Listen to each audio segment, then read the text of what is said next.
What is shocking to me is not that it happened, but that it continues to happen, and it's been happening for 5 years. I'm of Irish descent, and in America, 100 years ago, we were refugees. My family. Irish were treated terribly in America for a period of time and not accepted. And America learned to accept all of these ideas. It's what our country is a country of immigrants. And we have not recently done a very good job of remembering who we are. And being here and talking with you is important to remind them of who we are and who we have always been, which is you.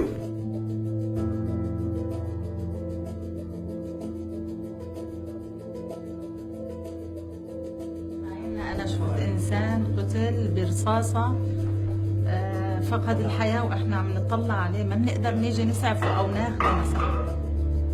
كانت الحياة لا تطاق، جحيم.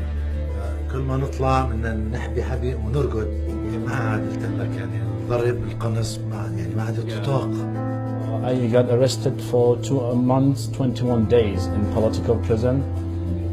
The last time I got torture, it was electricity hitting stuff.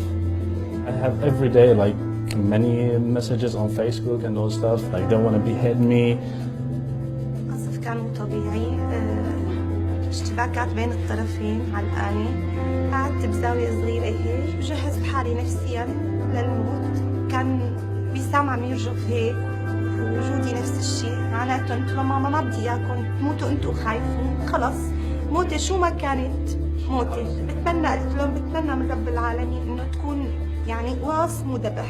هذا اللي بتمنى إذا بده يرحمنا ماما. My own family is from Lebanon, and they also ran away from a war and were lucky enough to be accepted by a European country in 1982 when the violence there was really bad. And many years later, everybody's doing well. You know, my father has returned to Beirut. I hope that, as you say, you will be able to go back to a safe and free Syria. But you were at school in Syria, studying all subjects. University. University? Yeah. You continue with your education from here? When I finish my learning language, I want to continue my study. What are you studying? Study computer engineering. Oh wow, well you can help me with my computer. أنا ما دخلني بداعش، ما دخلني We have nothing to do كل التنظيمات لهذا. الإسلام ما نو هيك، ونحن ما لنا هيك، لا بنحب القتل، لا بنحب العنف، بالعكس نحن تعرضنا للعنف. George, we just had an extraordinary hour and a half with 3 Syrian families. What came to mind as you listened to their stories? You forget that these aren't just people who have just left their country for no reason at all. These are people who have left because of incredible tragedy.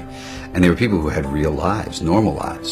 And their worlds were destroyed and blown up. It's too much to talk about giant numbers. It's actually easy to dismiss giant numbers. But it's very hard to dismiss a young child sitting on the ground crying when her mother is telling the story about how she left, how she grabbed her daughter and sat on the ground and said, if I die, we want to die by a bullet because it would be quicker. We, as what we'd like to think of as a civilized world and nation, always look around at the end of these tragedies and say, if we knew, we would have done something. And the reality is, of course, we know.